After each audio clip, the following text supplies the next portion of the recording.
Hello, good afternoon. My name is Daphne Dragona and I am the curator of the talks program of this year's IMAF festival. I'm sitting here at the Lagerhalle in Osnabrück, one of the venues that the festival usually takes place. This year, of course, due to the current pandemic, all of our speakers connect remotely from where they are. I would like to warmly welcome you to this event now, which is called Against Colonialism Within New Digital Regimes, with the participation of Ariana Dongles, Tiara Roxanne, and Pedro Oliveira. An important thing that I would like to mention is that this event has been pre-recorded. The reason for this is that one of our speakers, Ariana Dongles, is on her maternal leave. And unfortunately, she was infected with COVID last week. She couldn't be sure how things will evolve, and this was the best way to make it possible. I would like to warmly thank Ariana for her effort, for participating, and wish her a fast recovery. I would also like to thank Tiara and Pedro for being so cooperative and flexible. And of course, to thank them all for the precious contributions that you will hear in a little bit. A few words about Pedro Oliveira, who is the moderator. He's a researcher, sound artist, and educator whose work advances a decolonial inquiry of listening and the materiality of sound. His current artistic and academic research focuses on the deployment of so-called accent recognition software in the asylum system of Germany. He holds a PhD from the University of the Arts Berlin, and he is a postdoctoral fellow at the Helsinki Collegium for Advanced Studies. Enough from me. Let's hear now from our speakers.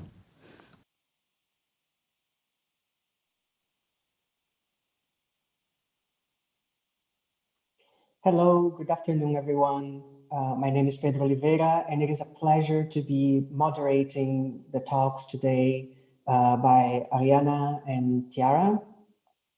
We will start with Ariana's talk, which was pre-recorded, and then we will move quickly to Tiara's talk, and then lastly, Tiara and I will have a short conversation, kind of tying the knots, or maybe not tying any knots, but basically bouncing back and forth some ideas.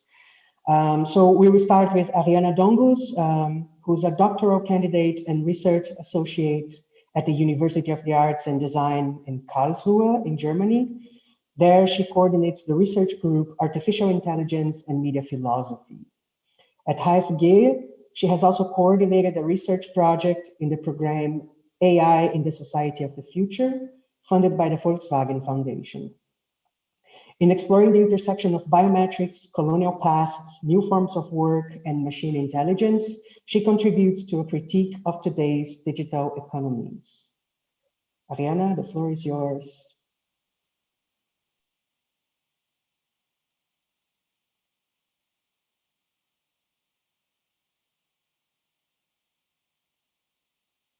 Hello everyone behind their screens, and thank you Daphne Dragona for the kind invitation to speak here together with Tiara Roxanne and Pedro Oliveira. I'm very sad that I cannot attend the discussion of our inputs, but I hope you will get something out of this brief input anyways. I want to talk about biometrics, AI, and the theme of the high-tech refugee camp as a laboratory. In this short talk today, I want to address how biometrics and AI systems have historically emerged out of colonial relations of power, and how these relations continue to actively shape high-tech systems of today, and what role, importantly, economic interests play. So metrics are everywhere today. We know that. People's lives and behaviors are captured in order to sort personal data and categorize subjects along normative categories for the purpose of surveillance and control, and not the least in order to use the extracted information to turn it into profits in or under surveillance capitalism, basically the so-called free labor, a term that has been coined by Terra Nova. The economic aspect of biometrics is important. This is a fact that I want to bring more into the center today. In short, and I quote scholar Keith Breckenridge here, biometric technologies are mathematical tools of identification. They rely both for their basic workings and, much less obviously, for a new set of economic functions on the operations of modern statistics, and especially on probabilities. Today, the fine-grained, individualized feedback data that is generated by biometric transactions is especially valuable to banks and other credit providers, and serves as one of the most powerful drivers of biometric identity registration around the world. End of quote. In a talk he gave at the HKW, he calls this also biometric capitalism, a term that I will get back to later. What's more, it should come as no surprise, and probably doesn't come as a surprise to you anymore, that human-made categories, when they are translated into the algorithmic realm, are value-loaded. What person falls in what kind of statistical place in any given algorithmic technological grid and system. And they are in the majority bias categories that are either directly racialized or gendered, or biased through the use of proxies. So, for example, as scholar Ruha Benjamin has explained, predictive analytics for targeting advertising and policing is based on postal codes. So, in the past years, maybe you have followed this, as even in the mainstream media, much has been said about bias and discrimination inherent in AI systems. That has sparked, as I said, a big public debate about the dangers and the problems with AI systems. Subsequently, one reaction of the big players was the idea to redesign the machines, the technology itself, towards more fair, inclusive, and diverse systems.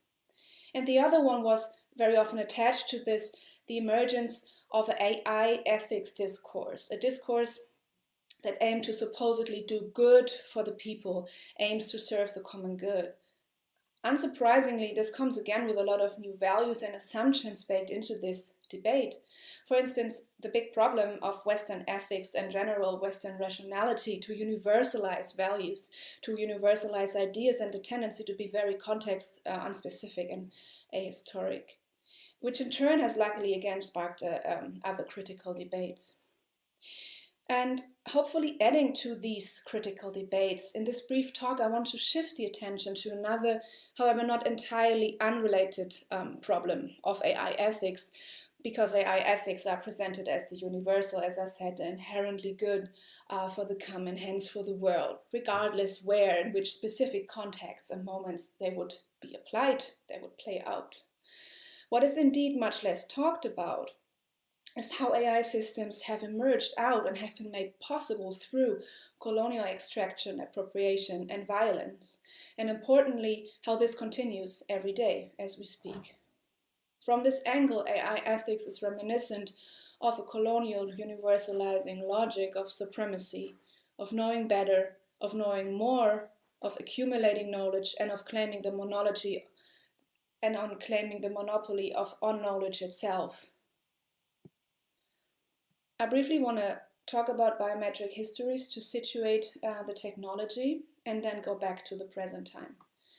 Although many AI-driven systems such as machine learning are dubbed as high-tech, the scientific practice behind it is not a new phenomenon, and the founding principle behind it, based on statistical methods and pattern analysis, date back more than 150 years. In fact, many scholars have pointed out how systems of enumeration, quantification, and classification have emerged in the colonial territories and have profoundly shaped the Western obsession with numbers and statistical counting until today. Some AI systems, and especially modern biometrics, have their deeper historic connections to Western and Eurocentric superiority, specifically in the consolidation of race, as so-called race science that entered scientific discourses around the 19th century. Think of physiognomy, phrenology, or eugenics. That, of course, was already long after the European invention of their racial superiority had been used for centuries to justify the transatlantic slave trade. The violence of colonization, the killing, deporting, and controlling of the so-called untamed, wild, and inferior native races was masked as bringing European ideas of civilization and religion to the whole world, as we know. Particularly when we talk about biometrics, Francis Galton should be mentioned here. He's the very influential 19th century British eugenicist and biometrician who was obsessed by finding what he deemed the abnormal inferior, the criminal phase, which needs to be contained and controlled. Needs to be held away from the normal, morally correct, and hence desirable subject of a supposedly healthy social body. For instance, he superimposed images of men convicted of crimes, a technique called composite photography that you can see right now. And he attempted to find through so-called pictorial statistics the true essence of the criminal phase that could serve as a template against which potential criminals then could be measured.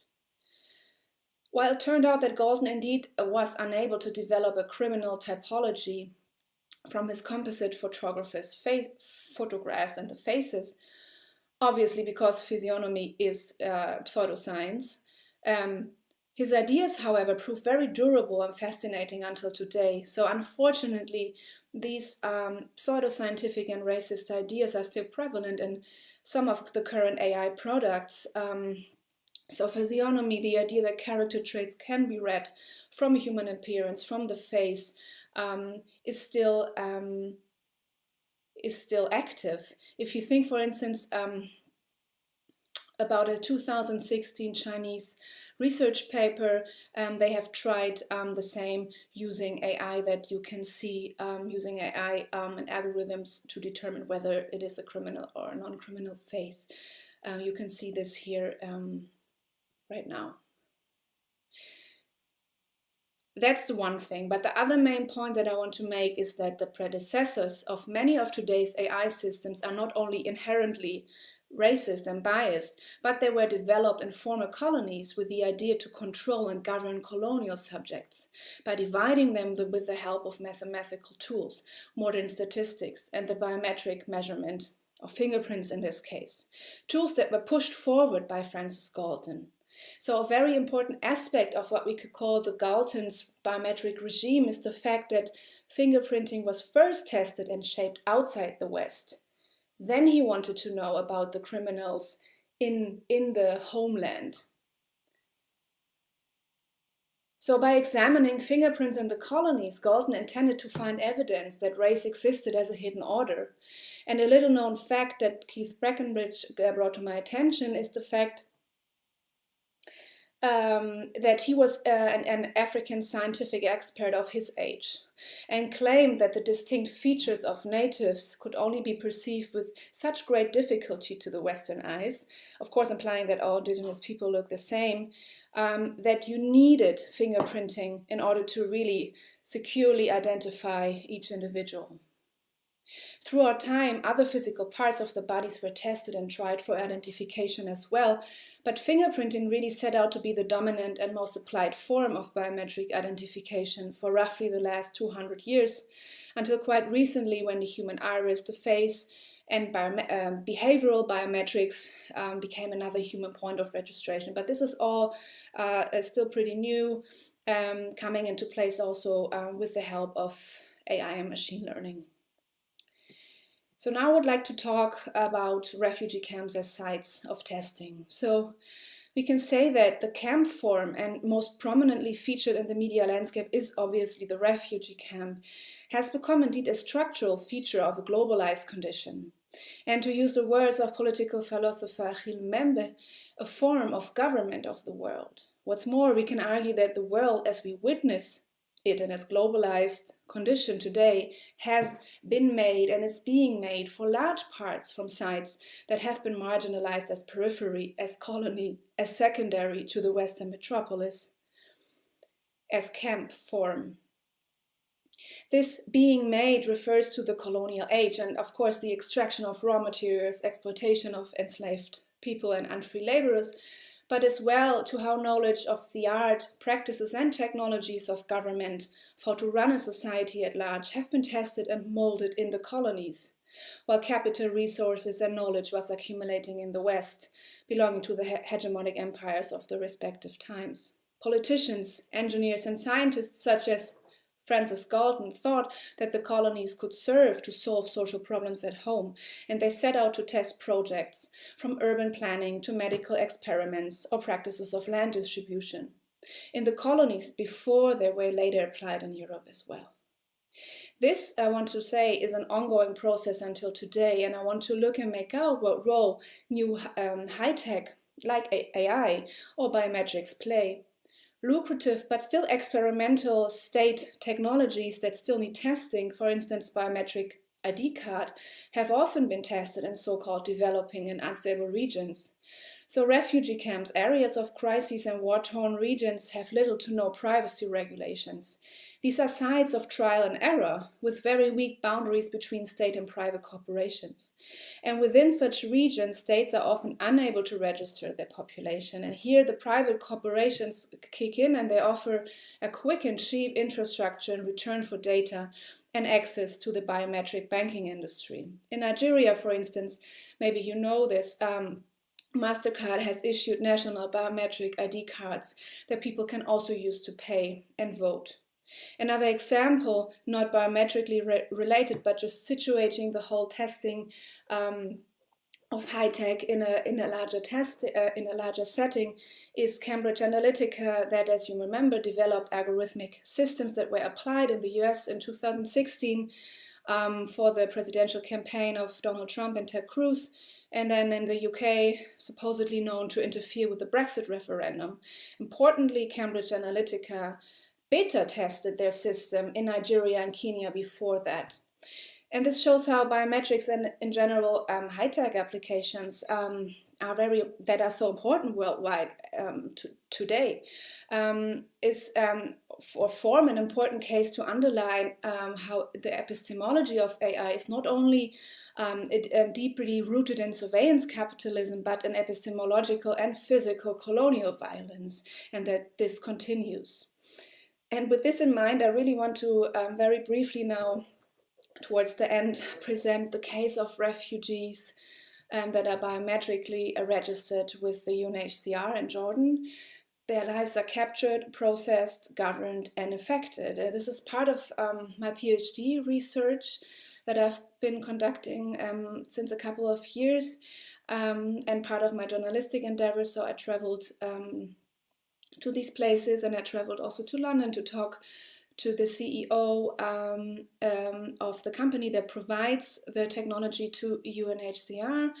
And my provocation for now is to say that migration movements caused by conflicts and wars have become a site of not only testing, but as well for economic extraction and accumulation of data. So this is a new market here that is emerging, that is forming, that we really, I think, should keep an eye on and analyze and to be critical about.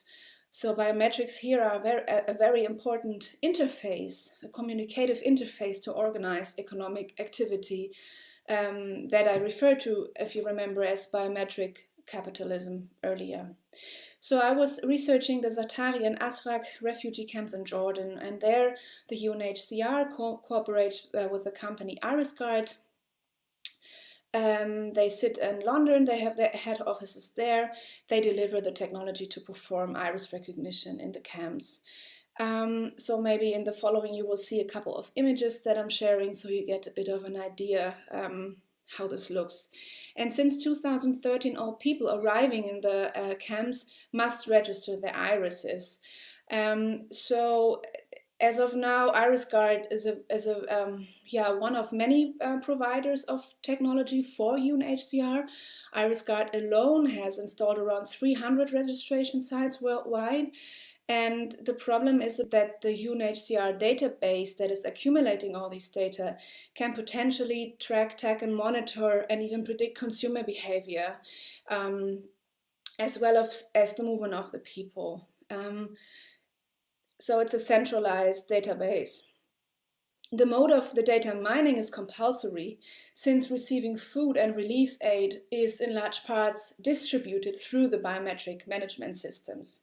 So what has started as an experimental test field among Afghan refugees in Peshawar in the early 2000s, it has evolved now for the UNHCR into a massive project of biometric data management and storage, and in fact has become a central strategic decision.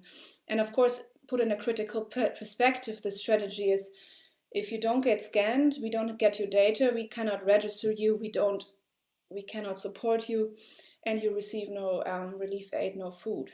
And scanned irises now replace even cash.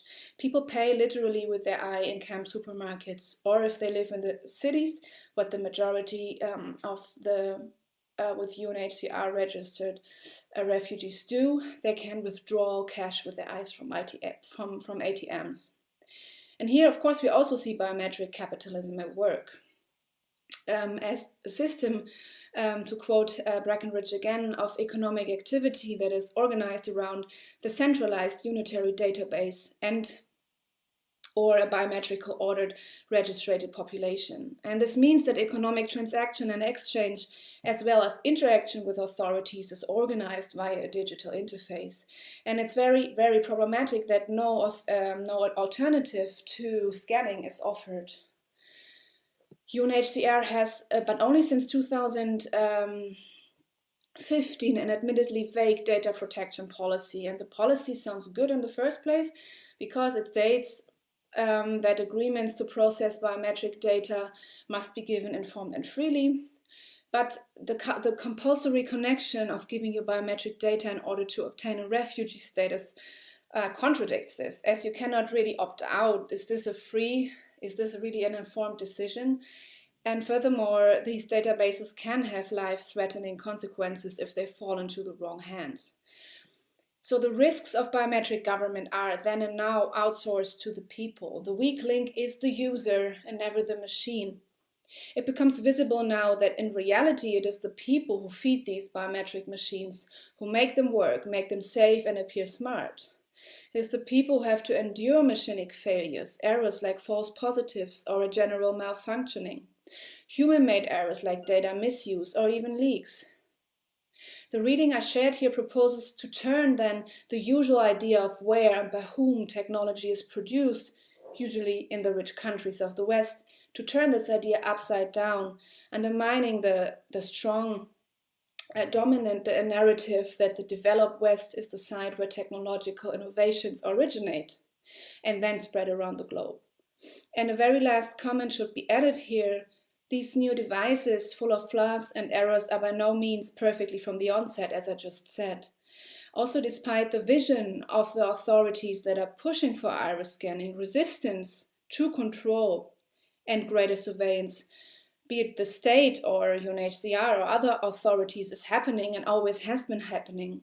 In fact, the resistance to the policies, to the humanitarian policies, is actively shaping the way migration and refugee strategies and discourses are laid out.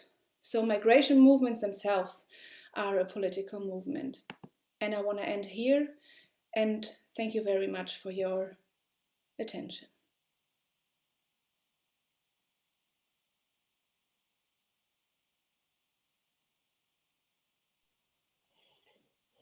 Yes, thank you, Ariana, and gute Besserung.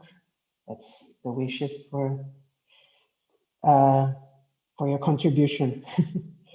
So now we move to Tiara's talk. So Tiara Roxanne is an indigenous cyber feminist and artist based in Berlin. Her research and artistic practice investigates the encounter between the indigenous body and AI by interrogating colonial structures embedded within machine learning systems. Tiara has presented her work at numerous institutions in Canada, in the United States, in Spain, in Germany, in Greece, among others.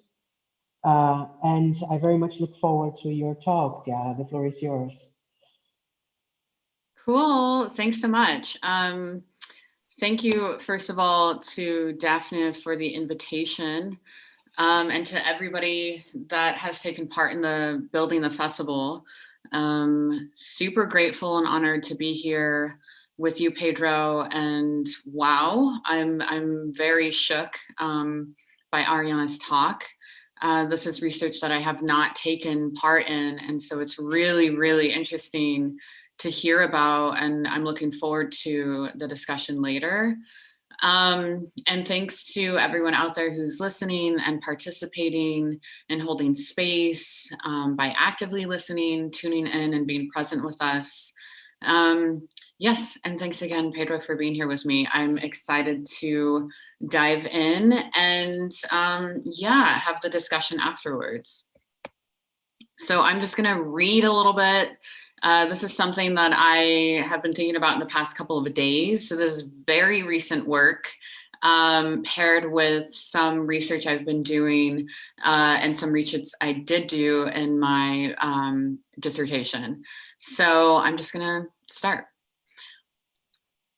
I wanted to start with the concept of possession. And when I think of possession, I'm reminded of being possessed, which means to be controlled by an evil spirit or that of the otherworldly or metaphysical. So in short, when I think of possessed, I think of control, to be controlled by an external force, a kind of force that is all-consuming and suffocating. And when I think about my work on data colonialism, which is, generally speaking, a kind of data collection that monopolizes marginalized peoples, which is harmful and consequential, I return to control. For Indigenous peoples in particular, the settler colonial structures that are embedded within machine learning, as displayed in data colonialism, data mining, and data extractive practices, are perpetuated in the misrecognition of Indigenous peoples. Take, for example, the absence of Indigenous peoples in data sets regarding healthcare. If they are not included in the data set about access or receiving healthcare, they will not have access to necessary and fundamental resources. Now let's go back to possession or control. To be controlled by an external force. And yes, I'm going to get abstract here for a minute, but bear with me. I want to think about the convergence of possession and technology as a kind of haunting, a colonial haunting against and toward Indigenous peoples, something I would like to call the technological haunt. In this way, Indigenous peoples, as circumscribed through the fundamental settler colonial structures built within machine learning systems, are haunted and confronted by this external technological force. Here, technology performs as a colonial ghost, one that continues to harm and violate Indigenous perspectives, voices, and overall identities. One way I would like to think through the technological haunt is through materiality or groundedness or earthly forms of resistance. And a sacred tool that I think relates to these three things, a resource, a calling, a mode of actively listening with our bodies and our bloodlines that carry the history of the mothers and the grandmothers before us, ones that survived the first haunting of colonialism, is storytelling. But first, let's talk about trauma, how being haunted is a kind of trauma. The historicity of trauma for Indigenous peoples is an endless timeline that is discernibly curated by the settler. This trauma event starts with violence and remains coded or categorized and hidden, and continues as historical or silenced. Due to colonization and trauma events that follow and are passed intergenerationally, it is important for Indigenous peoples to support one another and pass on ancestral teachings that reclaim, awaken, and contemporize history. For Indigenous peoples, historical silencing and miss or underrepresentation in the physical and technological realm is a trauma event that carries a rippling effect, provoking Indigenous peoples individually and collectively, a kind of haunting. Generally, individual trauma is a personal experience, and collective trauma reaches outside of that individual experience and is something that is shared. For Indigenous peoples, both types of trauma experiences are historically traced and remain intact, mostly through subjectification and corporeality. Though these trauma events are due to colonization and historical violence, which then in turn are buried by the settler who erases the Indigenous experience, collective trauma disrupts this erasure and silencing through storytelling. Part of Indigenous tradition is storytelling. Storytelling encapsulates Indigenous knowledge, practice, ritual, ceremony, and tradition.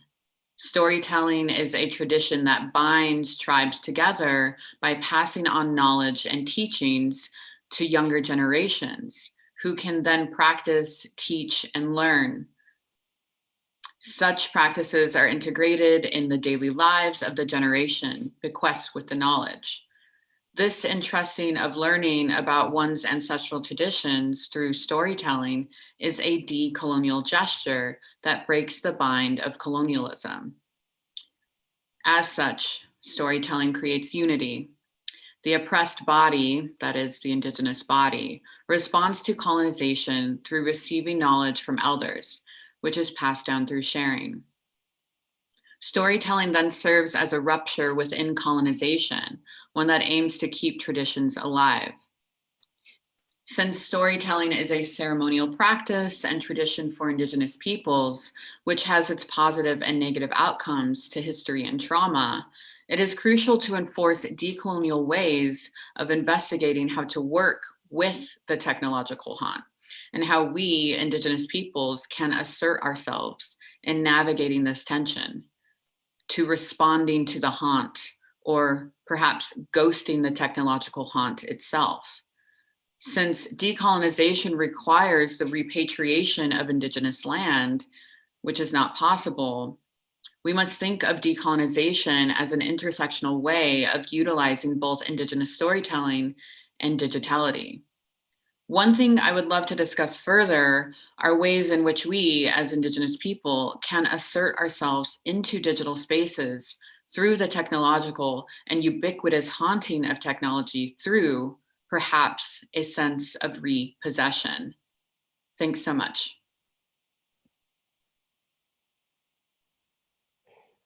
Thank you so much, Tiara. And also, thanks for ending your contribution with a proposition for further discussion. I think you bring up so many interesting points, especially from this framing of the technology as a haunting. I'm trying to think maybe as a start, because I see the first thing that I see is that there are two ways in which the body emerges in both at what Ariana was saying and now what you just said. For instance, in Ariana's research in Jordan, in the refugee camps, the body of the refugee emerges as something that is immediately made legible and detectable, right? Mm-hmm. So you have all these devices that frame, that constrain the scope of what the refugee can do and how they can act within that space. But in your contribution, and I saw that in your previous work as well, you talk about a misrecognition and an absence. Mm-hmm. So we have like two ways in which the othered body, the non-white body, emerges through the white gaze, either by complete erasure and or by like this hyper legibility. Mm. Can you comment a little bit more on that, especially on the part of the absence and misrecognition that you mentioned about? Yeah, thanks. Misrecognition. I think this goes back to my work called They Are, We Are, I Am. And this goes back to basically the beginning of my dissertation, which is, there's all of this conversation as inspired by Afro-pessimism and Afro-optimism mostly in part because there isn't so much space for Indigenous scholarship yet, unfortunately.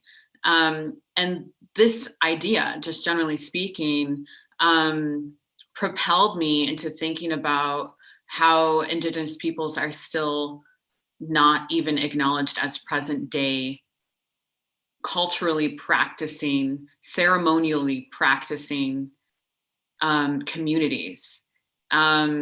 And so I that's just like on like the ground sense, like in an earthly material sense. And that's where the name They Are, We Are, I Am came from, because it's often that Indigenous peoples, especially in the States, you know, are referred to as they were, as they're these historicized peoples put within museums to be gazed upon once again and represented through the white gaze once again as artifacts. And so this is kind of the first step that inspired my thinking with being misrecognized. And so in that idea of, you know, misrecognition, I wanted to, how would I say, create a space of thinking and critical engagement in regards to how Indigenous peoples are still presently here, and we are still practicing traditions. We are still within communities. And this is something we're still working on. And this is why, you know, so much of my work is like, hey, decolonization is not possible, even when land is returned to tribal nations. That land has been historically erasing Indigenous bloodlines for years, you know, so that land has now transformed through colonial concepts. And so once it's returned, it will never be the same again. I don't know, did that answer your question? I think I started, and I think that we can just keep like going back and forth.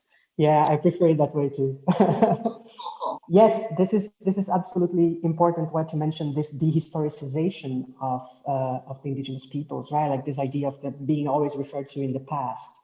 And with that, I wanted to kind of, you know, also bring a very, very good point that you raised in your talk, which is the role of storytelling for that.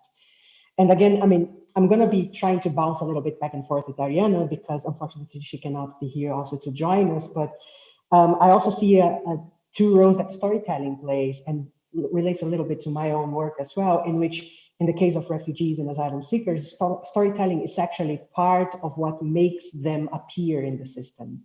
You know, meaning that a refugee and asylum seeker has to constantly retell their stories and be evaluated through those stories, right? Whereas you also talk about the erasure of storytelling, or you call for a bringing back of storytelling as a ceremonial, as a practice of rupture. So my question, maybe, or you know, kind of like something that I wanted to give you to riff on, is which forms of storytelling can be productive to kind of provide this rupture, right? Like not just the storytelling of suffering, this retelling of suffering that refugees and asylum seekers are asked to do, but what other forms of storytelling that connect to Indigenous forms of being in the world that could be brought back to the space of machine learning or technology? That is a beautiful question.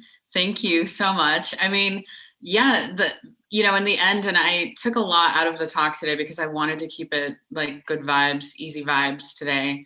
But part of, in the end, I say that there are negative outcomes of, you know, sharing stories, which is this suffrage, this suffering, and becomes a re-traumatization to future ancestors and our, you know, future children. And so a way to combat that is by sharing knowledge, sharing healthy experiences and wisdom, just to generally, yeah, respond to that. I think speaking about, you know, something that's so important to being Indigenous or indigeneity is territory. So sharing knowledge about land, about the earth, about cosmology, and passing those stories down. And I, you know, I'm not sure what that looks like within digital spaces, because there's been such an argument about how to create a community space online that is created by Indigenous peoples and for Indigenous peoples only, in order to protect the sacred knowledge. But also, I think through my words and what I would say, assert oneself within technology, because it's here to stay, and so we have to like assert ourselves within it and use it, and you know what Jason Edward Lewis would say in his work is be kin with AI. And I don't, so that's just like an idea, but.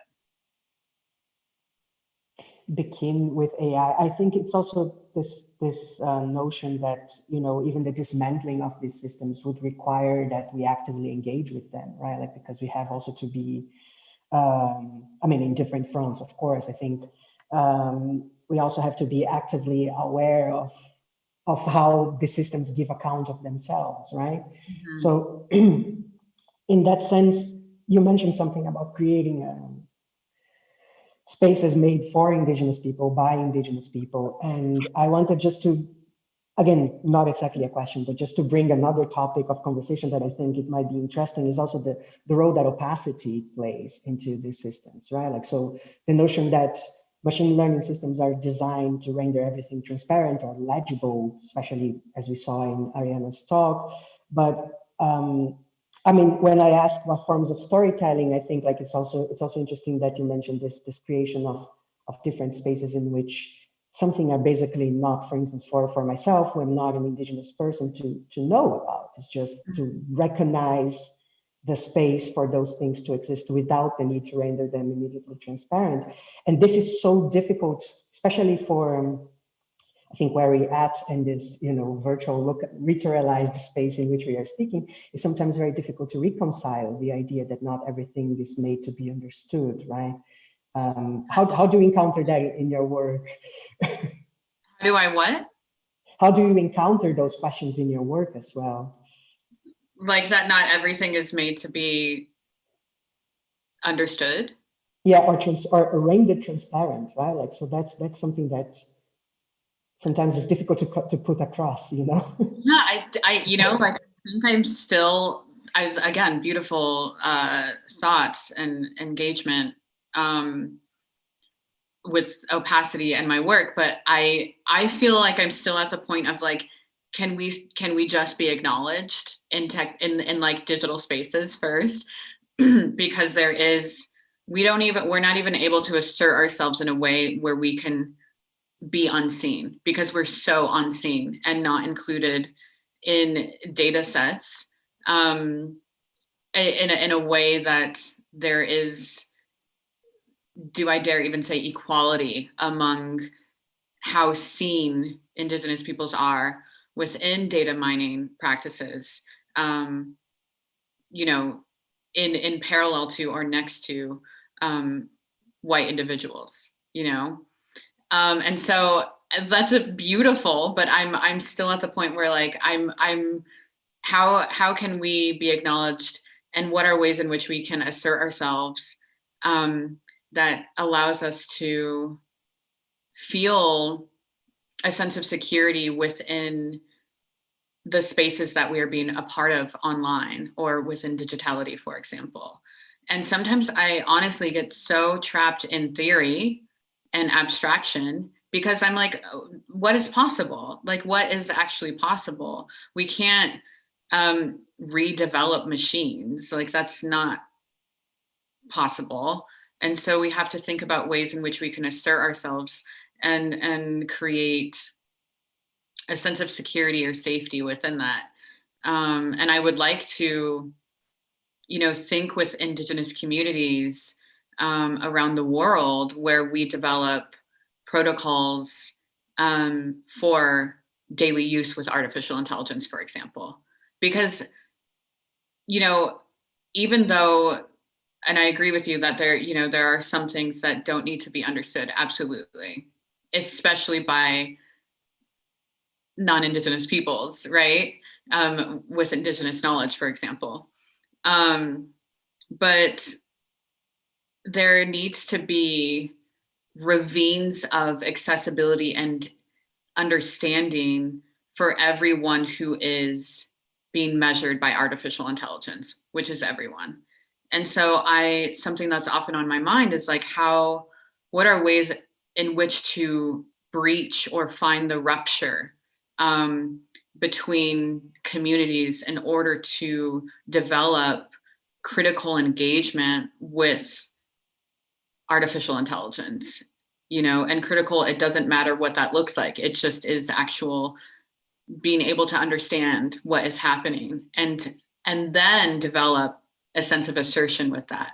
I'm still stuck at that. So, yeah. Yes, it's so interesting that it completely unsettles my position as well, because I think like this, that of course, in a whole discourse about machine learning and artificial intelligence, whatever you want to call it, there's a constant discussion about opacity and the right to opacity. But that point that you bring is just, I think it's spot on. Which takes me to another point that I think I saw in your earlier work that I read, but I think you also touched on these points now. This difference, or if there is a difference between a rupture in the systems and a practice of refusal, right? So because I think these are two things that often might be put together, but I perhaps I don't see them as being the same, and I think you also don't, or do you? Did you say you can see them being the same? Sometimes they're put like in the same kind of spot as like rupture and refusal, but I see them as being more like, for the most part, different practices, different engagements, right? Yeah, I think so. I think a rupture, like especially in terms of my work with data colonialism, like the rupture is requires refusal or requires assertion. So it's almost like reactive. Like, I don't think that they are one and the same, because we can think about refusal as a sense of rupture, but for me, the way I'm thinking about it is that refusal is the reaction to the rupture of colonialism, is a reaction to the rupture of trauma, is a reaction to the necessity to say, I must be acknowledged, and here I also have the right to opacity in these ways, Yes, absolutely. I was also thinking of refusal in terms of the Zapatistas, when they say that the no is a departure point, right? Like, it's not just refusal. Yeah. It's not just a refusal against, right? It's a refusal for something. So exactly. It's like a refusal forward. Yeah, it's a step into another direction. Yeah. So refusal as being something generative, right? Which, we can also appropriate that language from machine learning to talk about practice of refusal that are generative in that sense too. Absolutely. I think maybe something that I wanted also you to talk a little bit more about is that project that you just mentioned, the one in which you bring up you make it visible, the misrecognition of indigenous people in the health system, as you mentioned. I browsed through the project, but for those of us who are watching and maybe want to get a glimpse of how that manifests, maybe you can talk a little bit about how that project comes to form. Yeah. Yeah. So the project is called They Are. Thanks for asking the question again. The project is called They Are, We Are, I Am, and you can find it at theyareweareim.com. And it was actually supposed to be an IRL exhibition that I was invited to do as a solo exhibition at Trinity Square Video in Toronto. And then COVID happened a year ago, and we were forced to move an IRL solo exhibition online in a week. And so basically, this web link that I just shared is only about 10% of, maybe 30% of the full solo exhibition. But it is a data visualization project that shows the disparities between data that is collected on non-Indigenous peoples and data that is collected on Indigenous peoples. And the biggest disparity that comes up is that most Indigenous peoples, and I should say that it's focused to First Nations peoples in the Canadian area. So it was site specific. It's a project that I would like to bring all over the world as site specific to really highlight the differences that are going on geographically speaking, especially because territory is so important within Indigenous communities, for example. But the biggest disparity was that Indigenous First Nations people didn't know if they had access to healthcare, if they needed it, and they didn't know how to receive it or find it. And it's because they weren't part of the data set. So therefore, there was not this idea that it's even possible, right? They weren't, so there isn't this information, but that they know is being collected on them or they don't know is being collected on them. And then even if it is, they have no means to talk about it, like because it's not being given to them. There's not space being held. And there are, coalitions that are coming up that are incredible and working with Indigenous data sovereignty, where they are teaching workshops to Indigenous youth and elders about Indigenous data and how to assert indigeneity and reclaim what is going on, but or reclaim the data and have a sense of control over the data mining practices. But that's a huge start. It's a strong start, but it's the beginning of a journey, a very long journey. And so, the project They Are We Are I Am is only just a snip of displaying the disparities of what's going on, are the harmful practices of data mining and data extraction when it comes to Indigenous communities. So interesting that one of the things that I noticed, or that I wrote down in my notes for Ariana's talk, is the idea of how humanitarian care being completely subverted, or maybe it's in its ethos to begin with, like this notion of humanitarian care being a tool of control. But what your work makes it visible is that for Indigenous peoples, they are not even subjects of humanitarian care to begin with, right? Like, so there's this complete disappearance, this complete ghosting, So it's really interesting in that how the narrative of care is also by design made to be incomplete, right? Like, so certain subjects are made to be cared for because they emerge as subjects for some kind of profit for Europe, for the US as a settler nation, and so on. So in that sense, I see this. What I saw in both of your talks is this kind of duality that emerges, in this processes of othering that are all kind of subjected to this white European, very Western, very colonial gaze into those forms.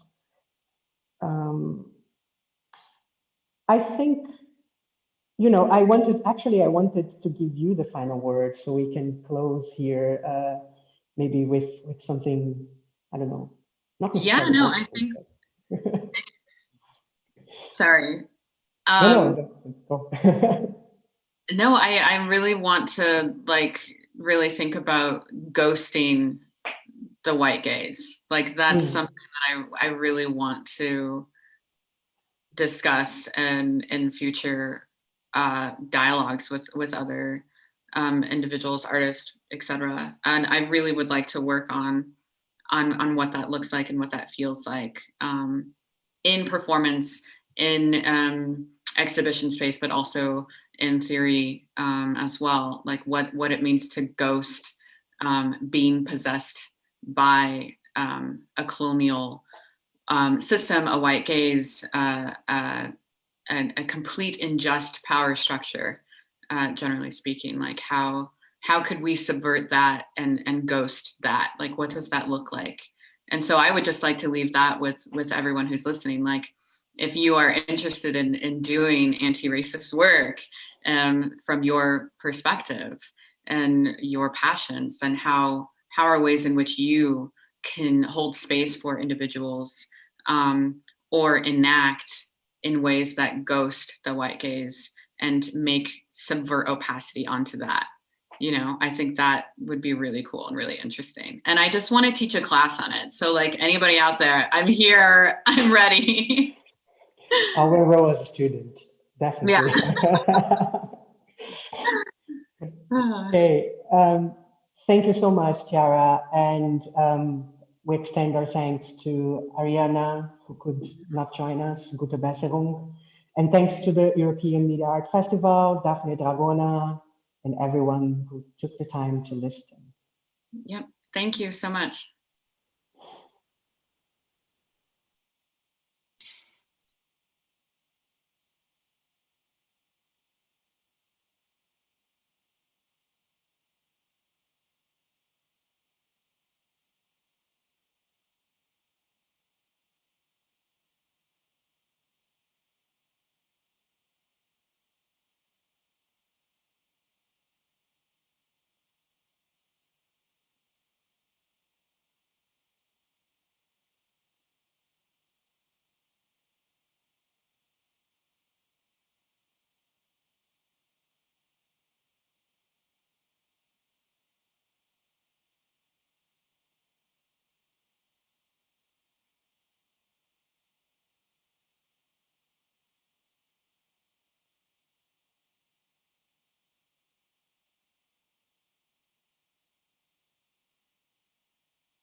wait a bit until Maya.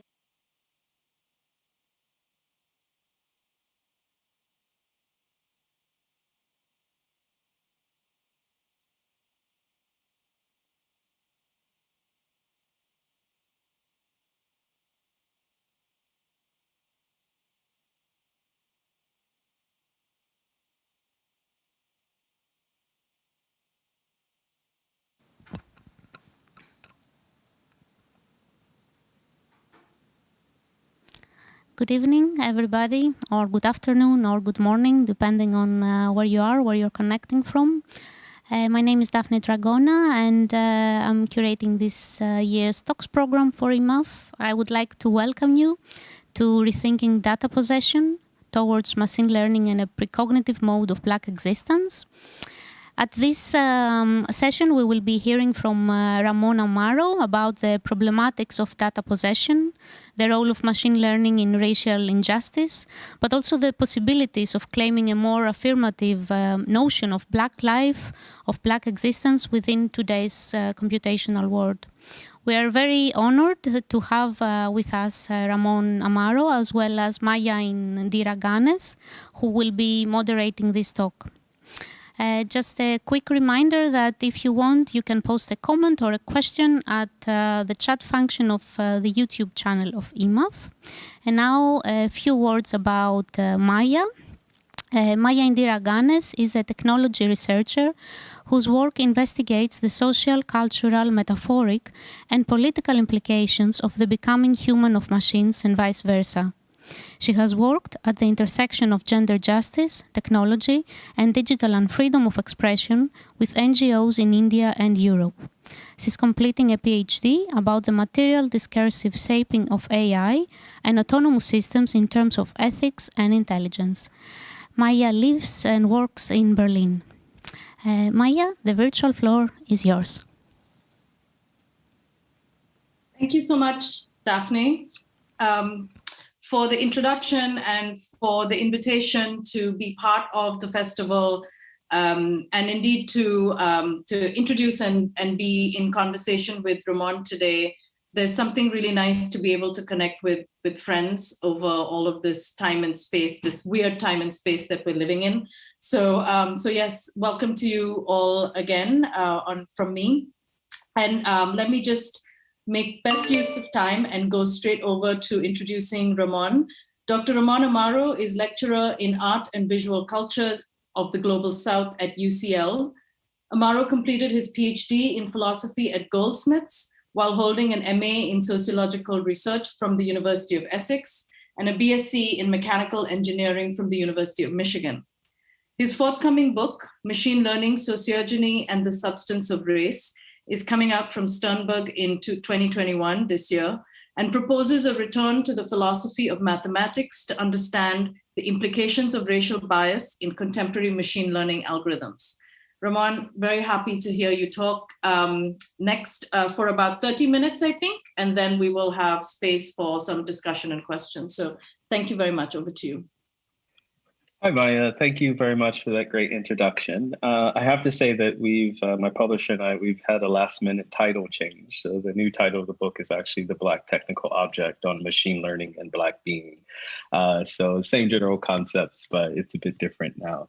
But I think the first thing I want to do is thank you all for having me here this evening. Particularly thank you to Daphne for organization, Alfred, and particularly Maya. It's always a pleasure. You never quite know where moderation might be or who you might be in conversation with. And I feel very fortunate to actually be able to be in conversation with Maya, who you will see in just a moment is an absolutely brilliant scholar and is going to take me to task. So I really look forward to this conversation. It's such a pleasure. But in the interest of time, I'll get right into it. And we'll talk about this idea of possession. Also, this idea of what I have been developing and continue to develop as the idea of the Black technical object. But since the intervention is so short, I want to focus on one aspect of that technology, of that concept and the technology itself. And more so, I don't want to necessarily focus on the idea of what data possession is in terms of imposition, but more so, I want to focus on that which we already possess. And hopefully this will become more clear as I speak.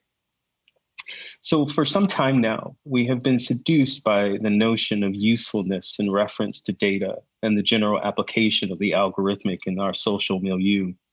Of course, by usefulness, refer to the quality of assigning data a practical use value, or more so, putting data into service as a social utility, a practice that has been accelerated under the general terms of assigning quantifiable value to habitual human praxis.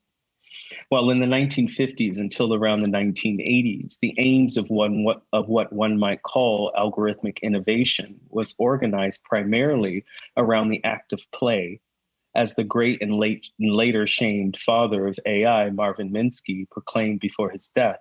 These aims, perhaps prescient from a Marxist point of view, quickly matured from an individual concern to development for the sake of corporate and administrative objectives, and which we know now has infiltrated every aspect of social life, from leisure to government and administrative activity.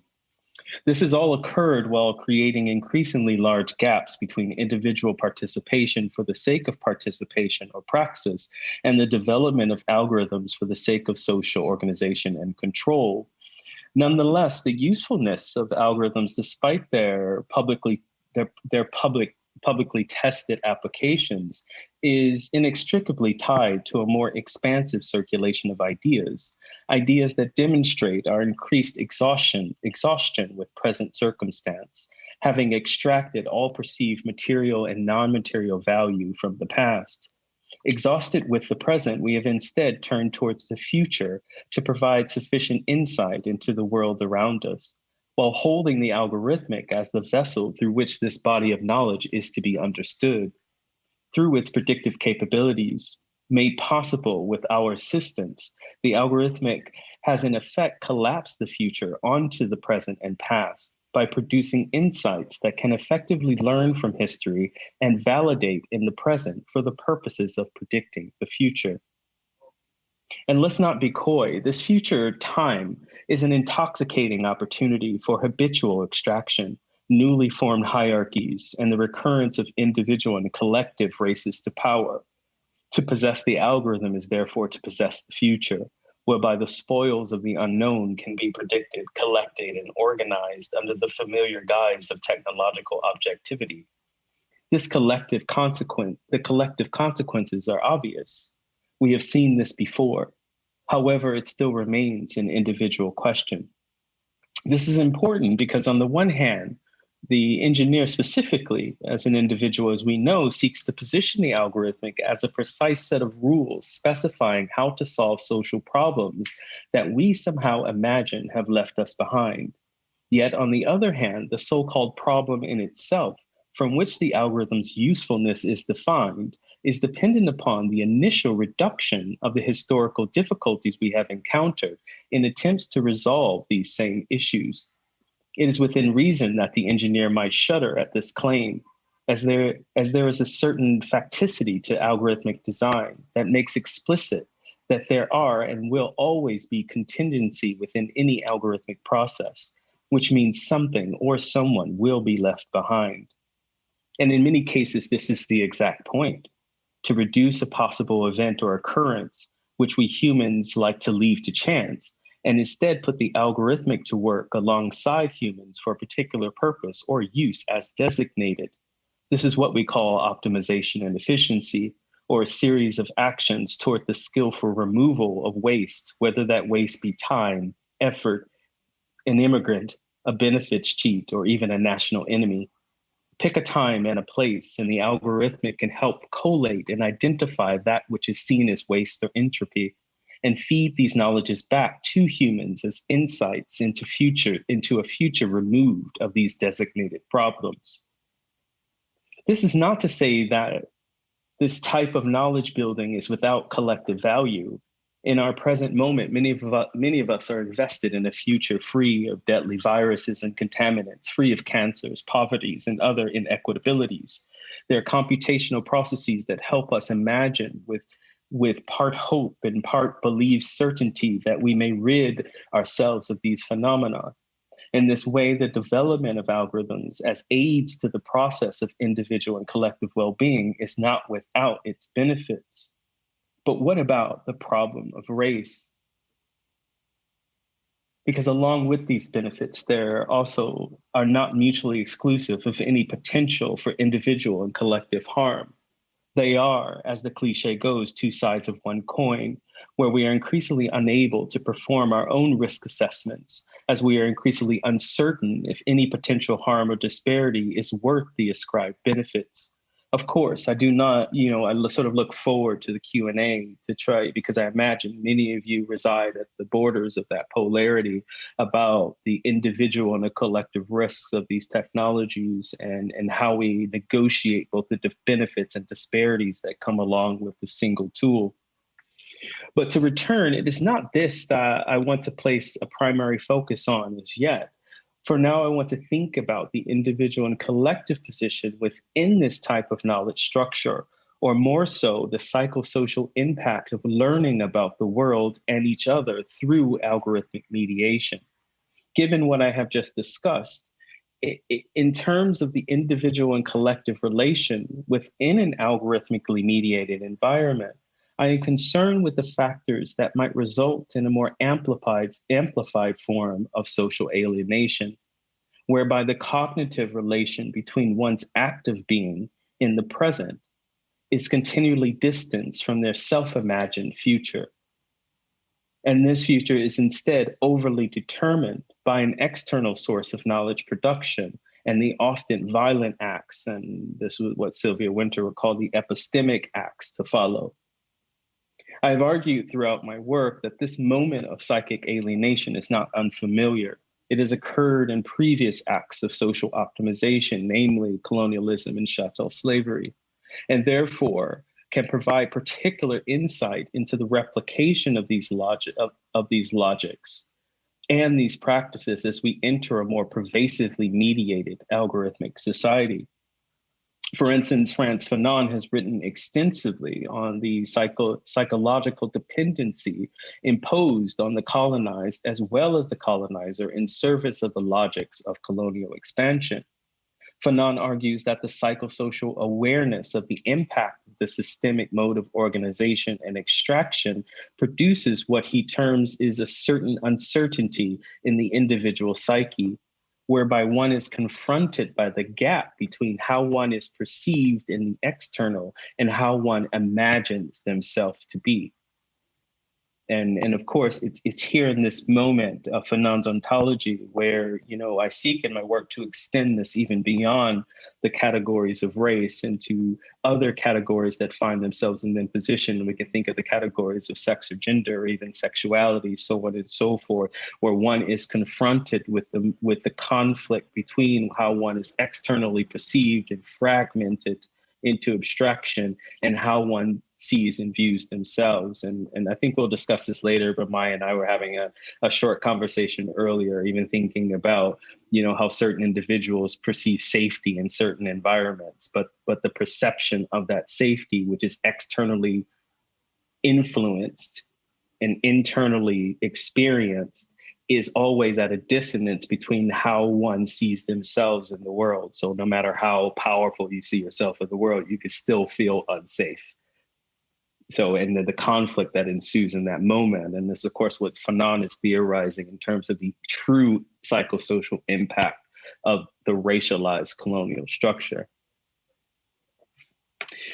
But this, so sort of returning to this idea is that in the confrontation of this gap between how one is perceived in the external and how one imagines themselves to be, Fanon identifies that this phenomenon was also atemporal, as the external perception of the racialized, in particular, in relationship to stereotype, that this stereotype did not require one to act in the present. They could merely be present and thereby be associated with the past and the future of that particular cultural milieu.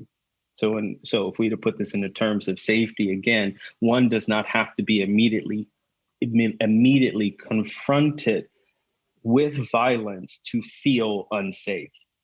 They can feel it merely in the presence of a history of a lack of safety, as well as the prediction in the future of the impossibility of feeling safe. And this move is crucial when we consider the radical type of human Fanon had proposed, which first and foremost, as he argued, begins with an already internal capacity to resist these forms of representation. Fanon's engagement suggests that an individual, as well as a collective response, has a responsibility to travel through the dynamic creation of a collective subjectivity in order to reimagine new forms of representations and new forms of ways of living to escape these types of phenomena. If I dare to bring the psychic phenomenon of colonialism together with the psychic phenomenon of computation, then the algorithm's convergence with the Black psyche can then be understood as a relation of pre-established categorization by which practices of power, as well as Black psychic generation, might be examined more closely. I argue that this process, although not void of historical influence, is not only a necessary element of freedom, but a politics in itself, particularly as the algorithmic becomes an increasingly important factor in the production of who and what we are. While Fanon did not speak on the algorithmic specifically, I want to borrow these claims to discuss a mode of existence that considers both the imagined certainty of the algorithmic alongside and in between the uncertainty of one's own sensory experience with life as mediated by technology. More so, I want to organize my thoughts around this collision of one's sensory experience as mediated by the perception of something that we call algorithmic bias, and this specifically in the terms of what Sylvia Wynter has called the substance of race.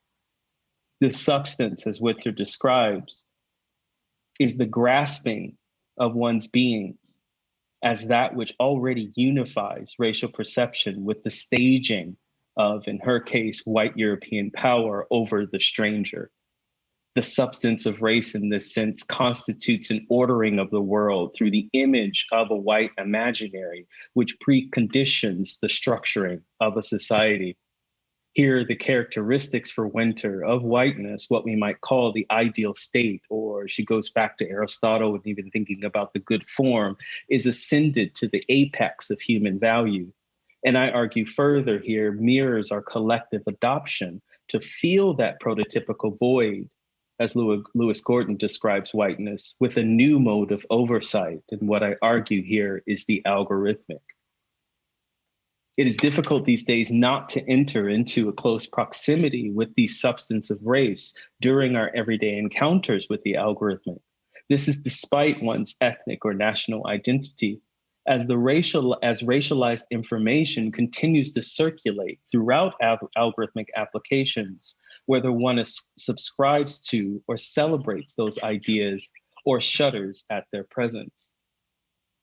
And this leaves us with the possible impossibility of diverting ourselves from the recurrent cycle of racial division that circulates as information irrespective of our desire to engage. This means that algorithmic bias, even unwittingly, in practice, attained a utility that is ubiquitous and porous, in that its usefulness is not limited to mere corporate or administrative gain as first thought, but can produce both reward and deficit for individuals depending on their subscribed beliefs and ideals. The true usefulness of the algorithmic is that it is like tofu. It provides a precise need, whether it be operational or psychosocial, if the two can be separated. It is like tofu because for whomever chooses to incorporate its findings into their perception of the world can find a useful quality in that it can provide a substance while taking on the dominant flavor of whatever it surrounds. The layering of this aspect of a materiality that is unknown with a type of psychosocial awareness, while it might not in all cases enter into our everyday consciousness, exists as a precondition for our perceptual view of algorithmic utility. In other words, the algorithmic does not simply illuminate our social impositions with race, racism, and racial categorization. It more acutely stimulates already existent racial dynamics by offering comfort, support, resistance, or rejection of an already sensorial mode of existence. I do not mean to suggest that, as the poets in the old Broadway musical Avenue Q have, that everyone's a little bit racist. I don't mean to suggest that. What I mean to suggest is that our process of knowing, as mediated by algorithmic information transfer, is equally conditioned by an opportunity to receive any artificially induced sensory information through what is called a transtemporality.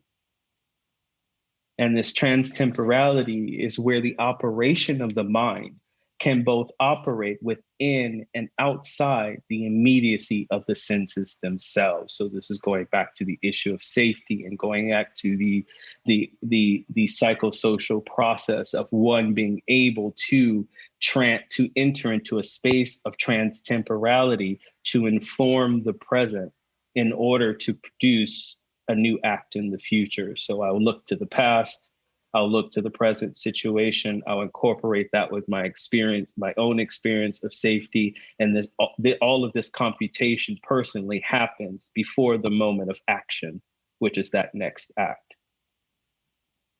And what this means and what I suggest is that when it comes to issues of race in the algorithmic, what might appear to be a conscious unfolding of racial dynamics that depend on one's recognition of and proximity to racialized information is, to the contrary, an opportunity to remove the perception of race away from the algorithmic investigation of human cognitive behavior. And we're going to move this away into a process of self-knowing, a knowing that is already an immediate recognition of the paradox between one's imposed racial position and an internal reality that eclipses any predeterminacy. Put simply, within artificial sensory replication, as set forth in the algorithm's ability to stimulate effectual awareness, is an equivalent human potential to re-articulate the phenomenon that's enacted when the senses are stimulated. And of course, in the context of this, we're speaking of the phenomenon of race. And this happens if we allow for the adoption of alternative precognitive views of the world, whereby algorithmic utility can be redefined as that which does not usurp human decision-making, but that which instead places demands on human existence to see and or recognize our own fallibilities for the explicit purpose of doing, rescripting, and becoming a collective body that is always already in conversation with proven disparities of human division, yet remains actively aware of the alienating delusions of those experiences.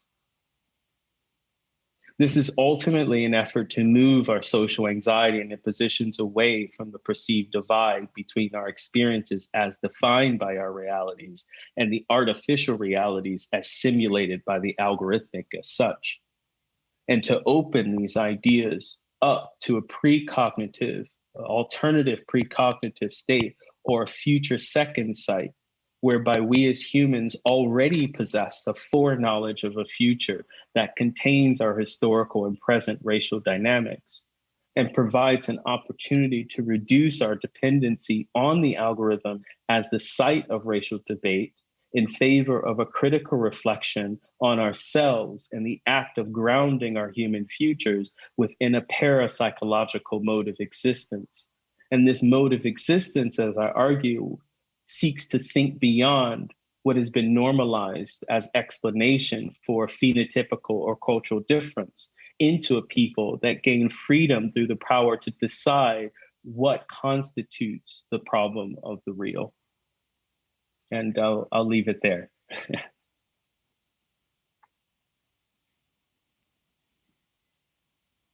Thank you. I'm on, okay. Thank you so much, Ramon. Yeah, that was, you ended actually sooner than I expected. I thought you were kind of getting somewhere. And then I kind of feel like, oh, okay, he's stopped now. I didn't expect that. But already in everything that you've said, I think there's a lot of stuff to unpack. So thank you. Actually, I mean, I realize also there's a lot that you put into that. And so this is a nice opportunity to talk about some of the things you brought up. Also just... I'm sorry, but I think, one of the intentions of stopping at that moment is because, in a way, by intention, I wanted to start in the middle and type of end in the middle. In one sense, because, this is kind of a type of treatment, but another sense of thinking about how this might collectively in practice kind of come into dialogue. And in a way, it functions as a kind of excerpt of the larger trajectory in which I'm trying to rethink the idea of how one perceives the category of race. But also, it's important in my work for one to also, following Simondon, is to rethink how we define the category of the algorithmic. And then what happens when those two moments must collide. So in previous work, actually a lot in my book, I set up the staging for this problematic, how this problematic has emerged, what its historical trajectory, what has historically happened in those moments of collision. And it sort of is building up to this moment, okay, and then saying that if we are going to put the algorithmic and humans on equal term, which means then we have to reshift our focus of the problem of race away from blaming the algorithm into equal participation. Then how can we then use that alienation to enact a different mode of relation? And it's from that moment where, for me in this context, where even the act of thinking about a different form of precognition, which doesn't define, and I should be clear here that, like precognition itself doesn't necessarily define, a type of breach or break or freedom. There's been many terms that kind of put there, but what it does is it forces us to even think about how we've been conditioned to even form our own future thought. Because we know that the history of precognitive thought, comes from a very Kantian or a very Cartesian type of dualism, which automatically presupposes a divide between the real and the imaginary. So then for one to enter into a space where they've already exceeded that space for whatever reason, metaphysically, ethereally, mystically, for one to exceed that space, they're already positioned as a type of other. Right. Actually, maybe if I can just ask you to, maybe at that point, if we can talk about knowing and certainty a little bit, because I feel like in what you're doing basically with positioning the algorithmic and and race as a category together, the first thing that you're doing and bringing out like a responsibility of and to the human is to say there's certainty in the algorithmic and in the category of race that we have come to accept. And I feel like this idea of the precognitive is a kind of mode that you're proposing, or a way of knowing that you're proposing, says challenges these certainties. And so I wonder if you could just, like, for the purpose of, I'm very glad that you sent me a little text you'd written about the precognitive, but in what context are you talking about that? And if you could talk about that a little bit, and then I think that will allow us to sort of talk more about knowing and work backwards maybe to some things you said earlier about, some of the other things. But yeah, please, if you could talk about that a little bit, precognition. Absolutely. I think, in the terms of challenging the space of precognition is thinking about, when we pull away from the Cartesian divide between reality and the imaginary, or what's been called fiction, it's been called many different things. What it puts us into a space then is a different type of engagement. And that engagement is surrounded by, if we should even create another binary, then it would more so be the knowable versus the unknown. Right. And what it does is by reconceiving and reducing that binary between the real and unreal and redefining it as the knowable and the unknown, what it does is it brings an equal priority to that which is knowable and that which is known. That is from that starting point, then the precognitive view of the future, it's no longer important to try to distinguish what's real or not real. It's then just a reliance on the signals that it provides as a pathway into one's potential future. And then how this relates to racial imposition and the work that I'm doing is this is the primary reason why I returned to Fanon, even given all of his problematics, is because he set the stage for the view of the racialized individual is already being relegated to that of an object, right? It's not human, it's non-human. And while Fanon takes a negating point of view, what I want to do is I want to start from the point of the object, and I want to sort of invert the equation.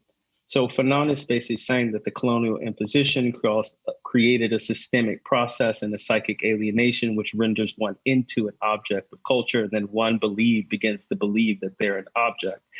I want to approach it at the point of belief of the object as recognition that those that have objectified you have already recognized your excess, have already recognized you as that which is unknowable, which is why they had to make you into an object in the first place.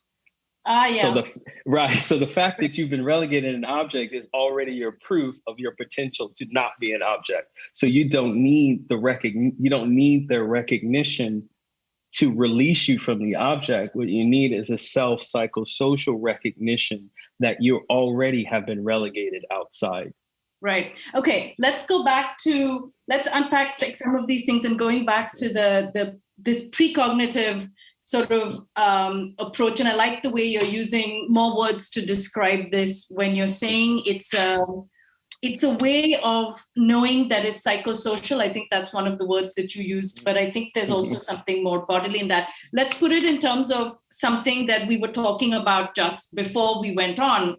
And this may be a little bit of a sideways example for some people, but I was sharing with Ramon earlier that for the last few months, I've been really curious and experimenting with microdosing and psychedelics. And there's been a lot of writing about mushrooms in particular in mental health and therapy of different kinds. And one of the interests in it is that, sort of one of the challenges of the sort of psychedelic experience in a microdose is that you don't know what effect, you can't study what effect it is having on you because you know you've taken it. So you've got the placebo effect, which works as a way to cancel. You know, it's like it invalidates what you're feeling because, oh, it's just the placebo. You're not really feeling things. But the fact is, when you do actually microdose and you know you've taken it, but the thing is, it does something to you, like anything, like anything that we take to do things to us. You know you've taken it, and does it matter that I know that I'm messing with the category of how I'm supposed to feel or what is happening to me? Because the thing is, I'm feeling it anyway. I'm having these experiences anyway. What is the validity? What is the place? What is the legitimacy of that feeling of being calm or feeling connected to nature, whatever the feelings that you have when you microdose on psychedelics? And when you talk about precognition, it was making me think about this experience of psychedelics because there is language about our bodily experience, our psychological experiences of, in this case, maybe the mystical, that don't become part of this language of knowing ourselves, the certainty of algorithms. What happens to all of these aspects of life where even when I feel objectified by life, I feel objectified by my body, and these things allow me to go outside that space and to say, how do I even start to see myself as an object? What does it mean to get outside of that? Do I want to be outside of it? how do I, what are those spaces outside of it? So I'm just wondering if you want to respond to some of that. And then of course there's other things we can talk about too. Yes. I think that's a really fantastic example. How I read this idea, is something like, microdosing, which of course at one sense, exceeds what we might consider to be traditional medicine, but it also at the same time, it's like this abstract form of healing, but also is so micro targeted that is so specific to different processes. And, so obviously we're dealing with, this is what I would call the particular, where it's targeted towards a certain area, but at the same time, it's universal, which means it can kind of apply to different modes of life. And, and thinking about what you're saying, this idea of this placebo effect, because what the placebo effect is that, it complicates this idea of whether this is a real dose or it's not. And then, of course, as you're saying, you're left with the cancellation of that binary, and all you're left is with the sensory experience of having acted in relationship to it. And so in one sense, I mean, this is why in the talk I was sort of mentioning this idea of a cognitive awareness, because I don't think we're not always aware that we're enacting this process. But in one sense, as I see it, two things happen. One is the instant recognition of the complexity of your own biological system, something we take for granted, right? I have taken this object, which has, if you place this object and then you look internally through a microscope to your biological system, there's no relationship, right? But you've taken this object, that something has happened, whether it's biologically or mentally, something has happened. And in that way, that's the first recognition of the complexity between the communication between non-identifiable and non-identifiable process that even exists in your existence. Yeah. And then two, in doing so, you're able to reduce that binary that we all have between our mind and our body. Because as you're saying, there's so many things about that don't make any sense. Yeah. And then there's the confusion about whether it's actually effective or not. And then there's the desire and the decision tree and whether you continue or not. And then ultimately all of that dissipates and cancels itself out to a simple function. Does it work for me or not? Yeah. And this is where, sort of going back to the placebo, and why is it that we don't like placebo effects? Because we say that, this thing that you're feeling, let's say we're not talking about psychedelics, or we're talking about like something else, like some other disease. I'm not going to mention any diseases at this point in time since we're surrounded by them. But it's like, it tells us about whether that drug works or not. Okay. And so that's why it's really important in science and medicine, to distinguish. But here we've kind of shifted the source, or the site rather, of the knowing and the experience. And there's a way that our experience becomes, as you're saying, it's sort of, you become kind of a little bit illegible to yourself, and you don't know how, like, is this real? Am I doing this under the effect of something? Is this really myself? So that thinking, that logic that we, turn to sort of, because we are so scientific in our thinking, scientific like this in our thinking about, you turn it into yourself and sort of question yourself, and what it is you're feeling. And I think what you're saying is you have to somehow trust that instinct, or you have to chase and follow that instinct to get some way out of the categories and the binds we find ourselves in. Right. And it's exactly that signal. I mean, this is where in the writings I'm doing right now, where I'm actually taking that, because for me, Fanon already staged that signal, right? Colonialism was the signal that we as humans are rotten, all of us. And it was a damning report. So in other words, his solution to colonialism is we need to fix all of ourselves. I don't care what side that you're on. Of course, the very implications of them are real. But what happens, and especially, even if we think about the algorithmic today, in a way, it's performing the same function, and thinking about my concern with our anxiety and encountering that function, what I want to do is reduce the alienation when we conceive and even perceive of the algorithm, because while the algorithm is predominantly used to create a legibility of our lives to make us more transparent, for the algorithm, it does not understand the difference between illusion, delusion, or reality. It only produces and replicates that which it sees. Now it's the companies and individuals who take that knowledge and then try to feed it back to us as being legible, illegible, right? You're threat, non-threat, you're a cheater, this, not cheater. But actually to the algorithm itself, it's not sentient, which is why it can do this. To the algorithm itself, it doesn't see that divide unless we define that divide. And so in the potential of that conflation, then we're left with two things. We're left both with an exact mirror of ourselves, that data double that we hate. For some reason, even the consequence of your data double liking cats, it's like something offends us about the algorithm telling us we like cats, and where it's really inconsequential, but there's some kind of anxiety of us having a reflection of desire that was previously held specifically internal, and we had a power of choice to make it external. Buy a cat. Now we have some entity which is telling us that we like cats because we mentioned the word fur, right? Right. But at the same time, what I'm suggesting is, so while for administrative bodies, government, military, companies, it creates a legibility, for humans, it also creates a legibility if we pay attention to the signaling of our own neuroses with that cycle as a negotiation with our own sense of being.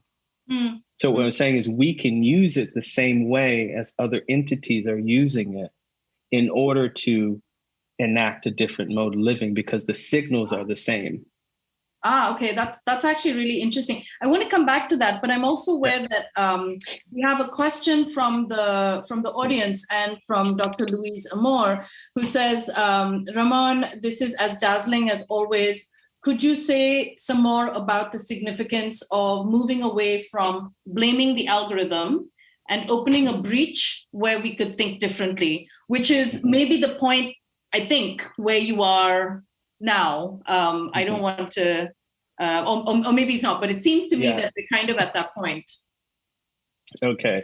I don't know if I can answer this because I'm starstruck. Louise Amaro, you kill me. I know. Every time.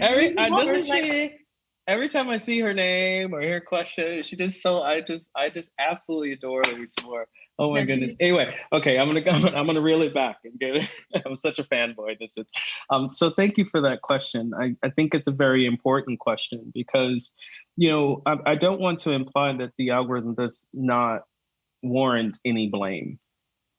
It serves the same function as the machine gun during colonialism. Of course it epistemically created types of disparities and anxieties. But what I'm looking at is the value of placing all of our potential breach on the ability of the artificial sensory to solve a prescribed problem. Because that's why I feel like where we are right now, which is we're willing to sacrifice the excesses of our existence, which already give us a space to conceptualize an outside. We're sacrificing that in favor of a potential recognition from that which is external to us. See, that's what brings you to Fanon. I mean, this is how Fanon tried to solve the Hegelian problem. Is what he was saying is that which is psychologically holding the colonized back is the continued desire to have recognition from the colonizer. And then what holds the colonizer back is that the colonizer can only identify themselves through their oppression of the colonized. And it becomes a cycle of misrecognition. And so when I think of the algorithmic in that sense, I think of, as it repeats all of these homophobic slurs, this nationalism, all of the racism, all of these types of misogyny, all these types of things, are we attaching our desire to breach these dynamics, are we attaching them to our relationship to the algorithm at the expense of having to actually work on our relationship with ourselves? And are we placing all of that value then doubly externally? Are we placing all of that value then on dominant companies who possess these algorithms to solve a problem that we ourselves have created?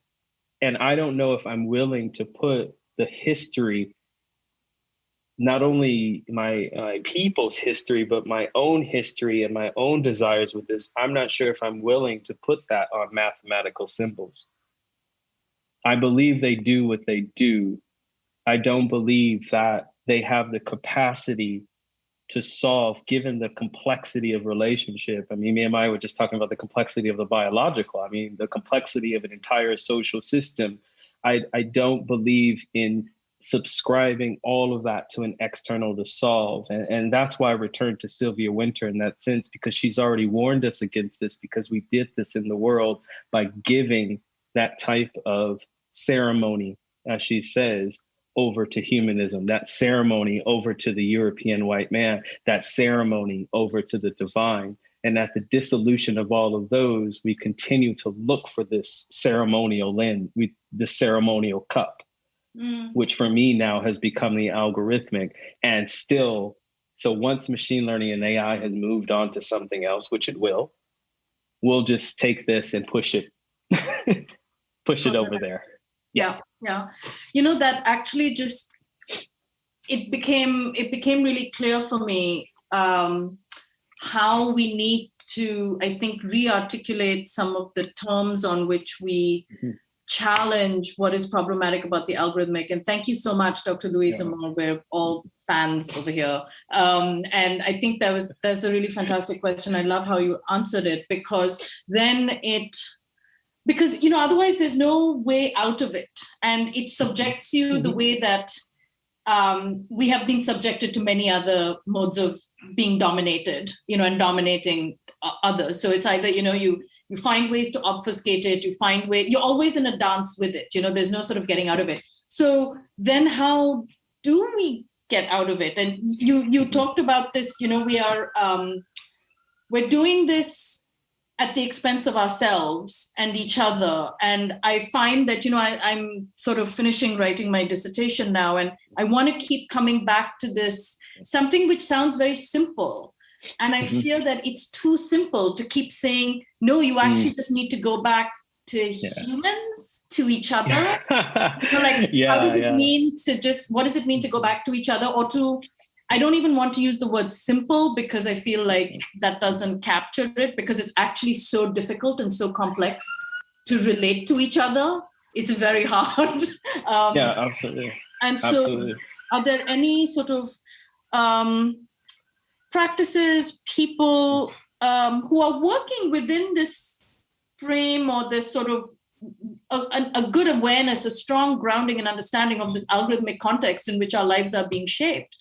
And yet, despite that, are finding different ways to just kind of, you know, take space back to think about oneself in relation to that. So, or I mean, even if it's not like artists or practitioners or people, it could be even just like affects, experiences.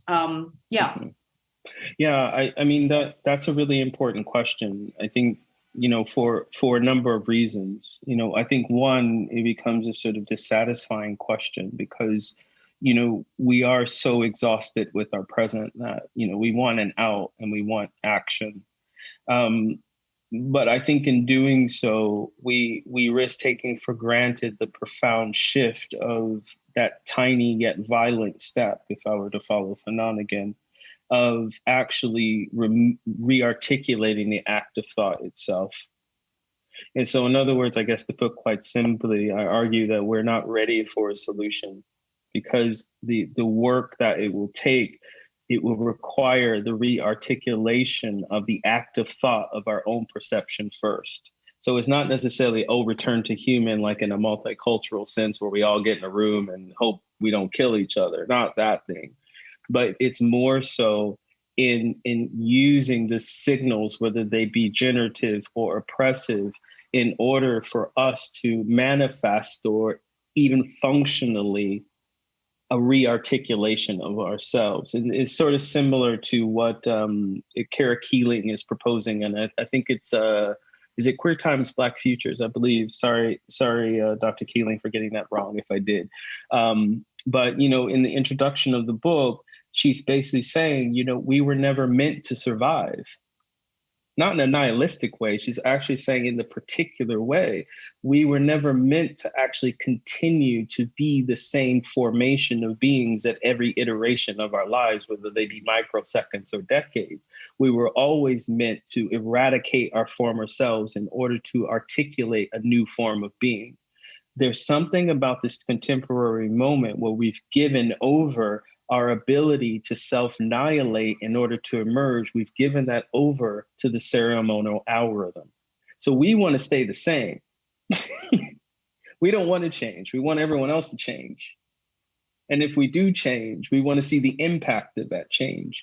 And what Keela is suggesting is that actually we were never meant to actually work in that type of atmosphere, because it was always the desire for unknown to push. It was always the desire to exceed where one is into an unknown, trusting that where one has been will be the function and foundation that will underpin where one will go, which is the trust. And of course, we've seen Avery Gordon and so on and so forth talk, you know, even I think in Christina Sharp in a way, and the Wake is talking about there's this transmission of Black experience that is atemporal, that transmits in the world, which already signals the point of survival. So as one self-annihilates to become the new person, it already becomes the grounding in which they land on. So in other words, don't be afraid, just jump off because you're already sustained.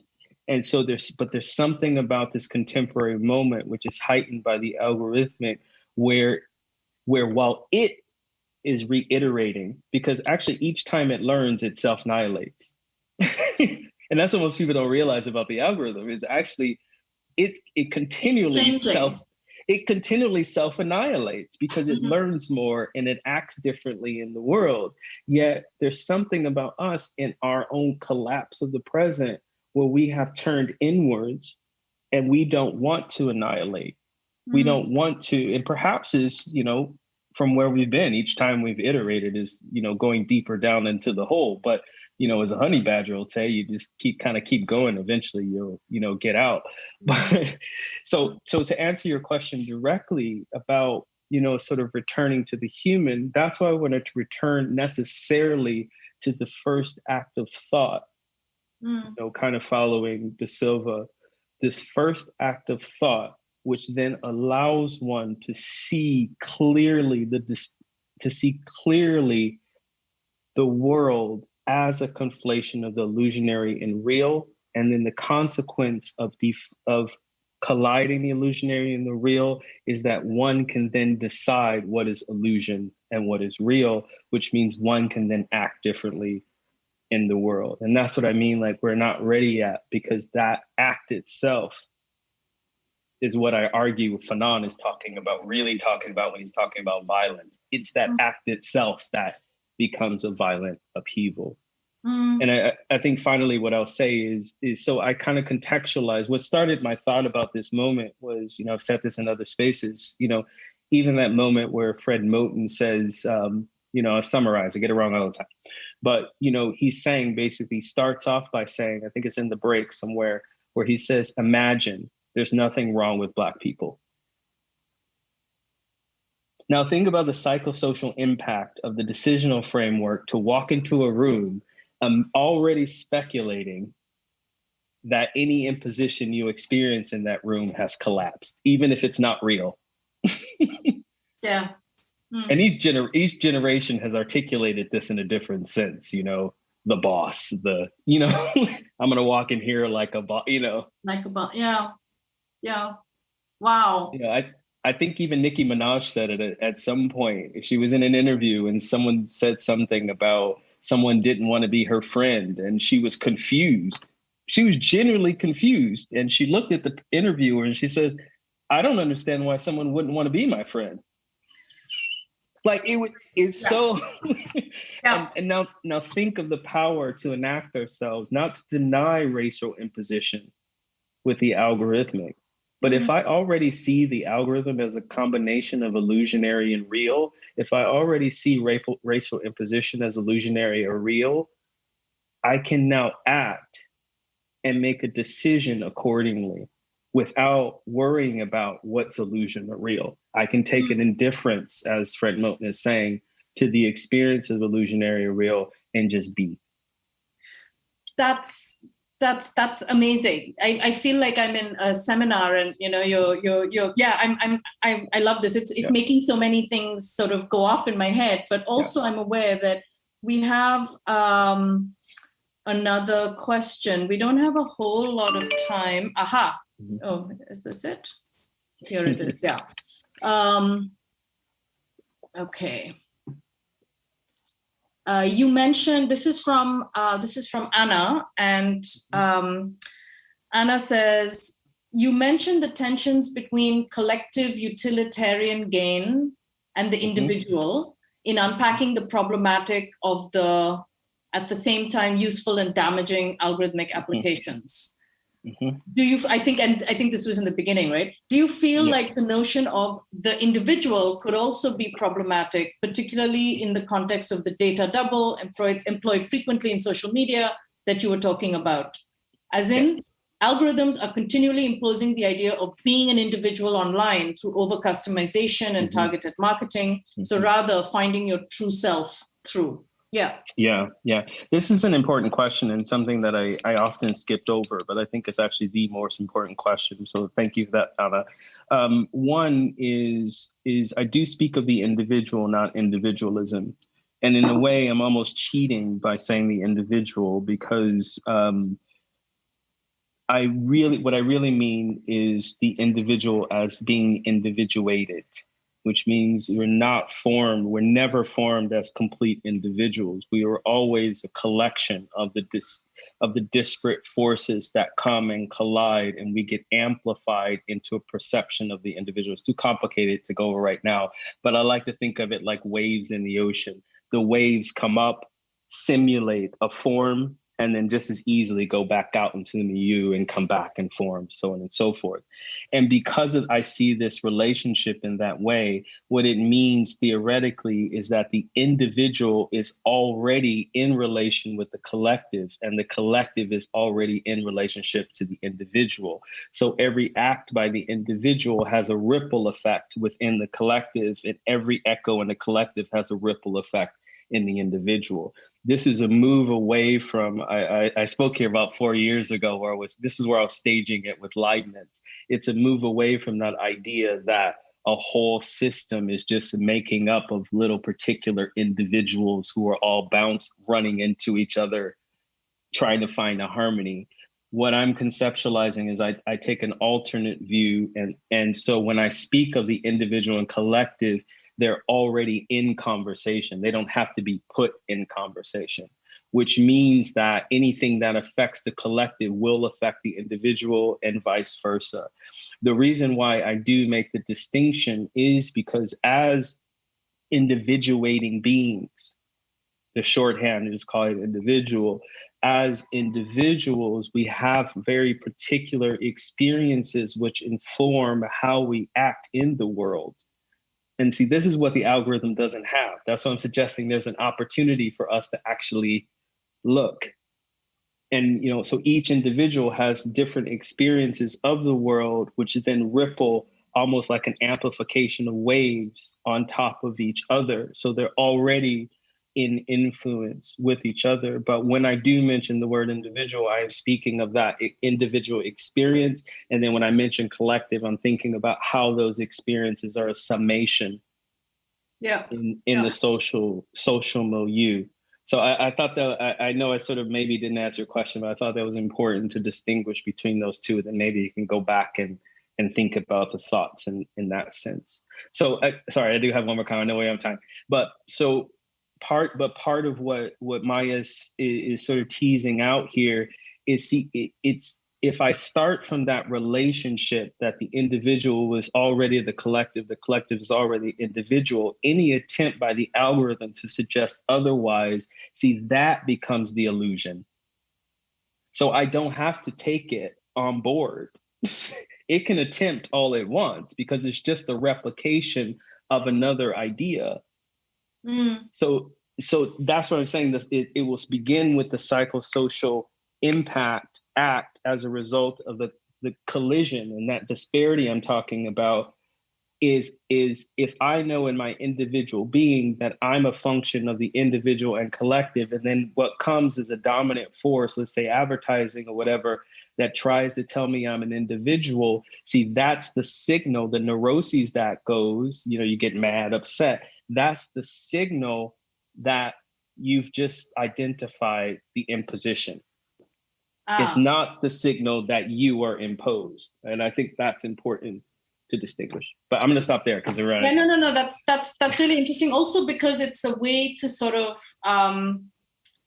think about these ideas of resistance and what exactly is it are we resisting to? And this is, Anna actually sent another part to this question, which, I think it was like the third part of it.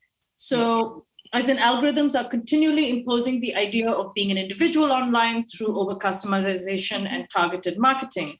So rather than finding your true self through your own experiences, which the algorithm doesn't capture, is there potential in fostering obfuscation anonymity as a way of escaping the category of real life and online, almost like a death to the psyche? Yeah, I mean, in a way, I think that's a good point, because in a way, there will always be a computational lag, whether that lag is nanoseconds or whatever, because we are humans, we have this ability to be contingent, which means if we follow Kara Keeling, we have this ability to annihilate ourselves and emerge as something new at any moment. And of course, the algorithmic will always catch up, but it can't preempt what that next contingency might be. So whatever algorithm might identify me as a cat lover, who cares? Because the one thing I do know, it may be annoying to me, it may impose on me, but the one thing I do know is I can change 5 times today whether I'm a cat lover or not. Try it on Spotify. You can be a country music lover, and then in 2 hours, you could be a hip hop fan, and then in 2 hours, and then you'll see the lag of it trying to catch up with you. And I think that's the psychosocial, that's the first psychosocial act to resistance, is realizing that it's always trailing you, even though that which it communicates seems like it's in front of you. It never is, it's not. Yeah. And so to resist is already to recognize that you're ahead of the race because you're just you. So you don't have to obfuscate anything. You just have to change at your own will. Yeah. Which is interesting. I mean, we're actually out of time now, but maybe this is the moment to sort of think about the next conversation we will have, which is one of the problems or challenges in these acts of resistance and obfuscation is always it's not enough.